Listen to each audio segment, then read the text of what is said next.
காசியை அடைந்த ஹனுமன் என்ன பண்ணுறார் அப்படின்னு பார்த்தீங்கன்னா, அங்கே வந்து சிவலிங்கர் என்ன பண்ணுறாரு அப்படின்னு பார்த்தீங்கன்னா, வழியிலேயே அங்கே ஹனுமனை வந்து அவர் தடுத்து நிறுத்திடுறாரு. ஸோ இந்த இடம் எங்கே அமைஞ்சிருக்கு அப்படின்னு பார்த்தீங்கன்னா, நம்ம ஊத்துக்கோட்டையில் இருந்து திருப்பதி போகிற வழியில் தான் அமைஞ்சிருக்கு. நம்ம நாகலாபுரம் அண்ட் பிச்சாட்டூருக்கு இடையில் ரைட் ஹேண்ட் சைடில் ஒரு கட் வரும். அந்த கட்டை நீங்கள் எடுத்திங்கன்னா ஸ்ட்ரெயிட்டாகவே இந்த வழி தான். இந்த வழி ஒரு 200 மீட்டர்ஸ் இருக்கும். இந்த 200 மீட்டர்ஸ் நீங்கள் ரீச் பண்ணுறப்பே உங்களுக்கு தெரியும், மலை மேலே நீங்கள் பார்க்குறப்பே உங்களுக்கு அந்த கோயிலோட வியூ நல்லாவே தெரியும். இங்கேருந்து மலை மேலே ஒரு கோயிலும் அண்ட் அதோட கீழே இந்த கோயிலோட ஹிஸ்ட்ரி என்ன, அதாவது இந்த கோயிலோட வரலாறு என்னன்னு நம்ம பார்த்தோம் அப்படின்னா, இலங்கையின் வேந்தனான ராவணனை வதம் செய்ததால் ராமபிரானுக்கு பிரம்ம ஹத்தி தோஷம் ஏற்பட்டது. இந்த தோஷத்தை போக்குறதுக்கு ராமேஸ்வரத்தில் சிவலிங்கத்தை பிரதிஷ்டை செய்து வழிபட நினைத்தார் ராமர். ஸோ அவர் என்ன பண்ணுறாருனா, நம்ம ஹனுமனை காசிக்கு அனுப்பி அங்கே இருந்து ஒரு சிவலிங்கத்தை எடுத்துகிட்டு வர சொல்கிறாரு. ஸோ காசியை அடைந்த ஹனுமன் என்ன பண்ணுறாரு அப்படின்னு பார்த்தீங்கன்னா, அங்கே வந்து சிவலிங்கத்தை பாதுகாத்து கொண்டிருந்த பைரவர் அவருடைய அனுமதி இல்லாமலே என்ன பண்ணுறாரு அப்படின்னா, ஒரு சிவலிங்கத்தை வந்து எடுத்துகிட்டு அங்கேருந்து கிளம்பிடுறாரு.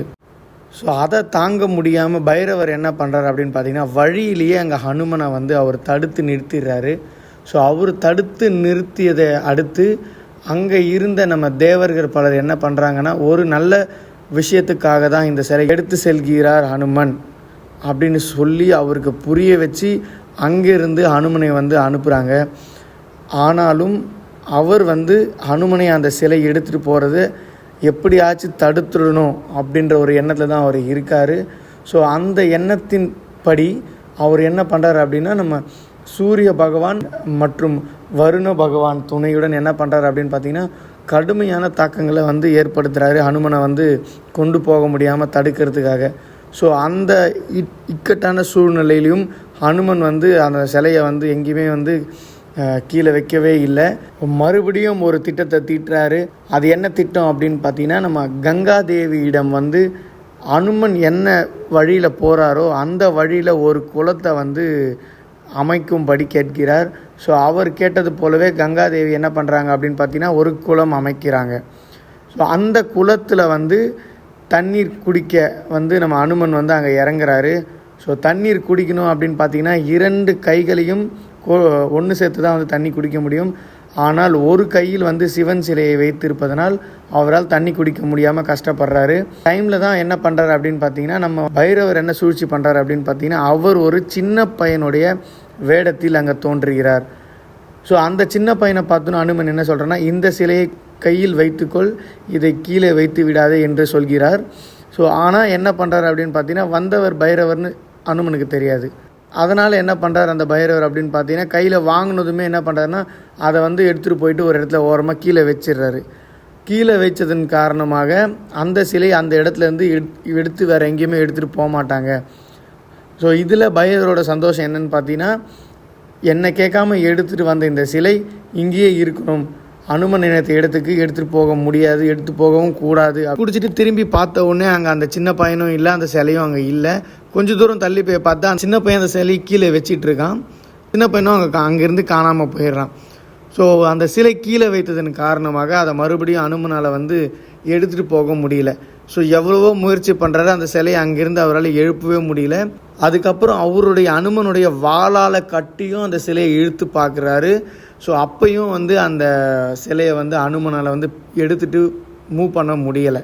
ஹனுமன் வந்து அந்த வாளை வைத்தும் இழுக்க முடியாமல் இருந்ததன் காரணமாகத்தான் அந்த கோயிலில் இடம்பெற்றிருக்க ஈஸ்வரருக்கு வாலீஸ்வரர் என்ற பெயர் வந்தது. அதே இடத்தில் அந்த சிலையை வைத்து விட்டு ஹனுமன் வந்து இன்னொரு மலையை பெயர்த்தெடுத்து வந்து அது பக்கத்தில் வச்சிடுறாரு. ஸோ அந்த மலையை பெயர்த்தெடுத்து அங்கே வந்து வச்சதுனால, ஸோ ராமருக்காக கொண்டு வந்த சிலை என்பதனால் அதன் பக்கத்தில் ஒரு மலையை பெயர்த்தெடுத்து வந்து வைத்து விட்டு அந்த ஊருக்கு, அந்த கோயிலை சுற்றி இருக்கக்கூடிய இடத்திற்கு ராமரை பெயர் சொல்லும் வகையில் ராம் அந்த மலையை வந்து வைத்ததனால் ராமகீர். ஸோ இது ராமகிரி என்று இப்பொழுது அழைக்கப்படுகிறது. காட்சி நம்ம மலை ஏறுற காட்சி தான். இந்த மலையில் இப்பொழுது எந்த கடவுளோட ஆலயம் இருக்குது அப்படின்னு நம்ம பார்த்தோம் அப்படின்னா, முருகனோட ஆலயத்தை தான் மேலே வந்து கட்டியிருக்காங்க. அண்ட் முருகரை தான் இங்கே வந்து வழிபட்டு கொண்டு வந்துட்டுருக்காங்க மலை மேலே. ஸோ இந்த மலை மேலே நம்ம ஏறினோன்னா இந்த படிக்கட்டுகளை தாண்டி தான் நம்ம மேலே வந்து போக முடியும். ஸோ இந்த படிக்கட்டுமே பார்த்திங்க அப்படின்னா நம்ம செங்கல்லாலேயோ சிமெண்டாலேயோ கட்டப்பட்ட ஒன்று கிடையாது. ஸோ அந்த காலத்து மலையோட கல்லை வந்து உடச்சி அதை வந்து ஷேப் பண்ணி தான் இங்கே கொண்டு வந்து போட்டிருக்காங்க. ஸோ இதுவுமே ஒரு பெரிய விஷயந்தான் அந்த காலத்தில் இந்த மாதிரி ஒரு ஷேப் பண்ணது. அது மட்டும் இல்லாமல் இங்கே மேலே நடந்து போகிற நம்ம வயதானவர்களும் ஈஸியாக கொஞ்சம், அதாவது கஷ்டப்படாமலே என்ன பண்ணலான்னு பார்த்தீங்கன்னா நடந்து போயிடலாம். ஆனால் கொஞ்சம் அதிகமான உயரம்தான் இங்கே இருக்குது. ஆனால் கடவுளை வழிபடணும் என்று மனதில் நினைத்து கொண்டு இந்த மலை ஏற தொடங்கினால் நம்ம வந்து கண்டிப்பாக ரீச் ஆகிடலாம், எந்த பெயினும் இல்லாமல். அதே மாதிரி கீழே இறங்கி வர்றதும் ரொம்ப ஈஸியாகவே முடிஞ்சிடும். ஸோ இந்த மாதிரி வீடியோக்களை நீங்கள் மறுபடியும் பார்க்கணுன்னா மறக்காமல் நம்மளோட சேனலை சப்ஸ்கிரைப் பண்ணுங்கள், லைக் பண்ணுங்கள் அண்ட் ஷேர் பண்ணுங்கள்.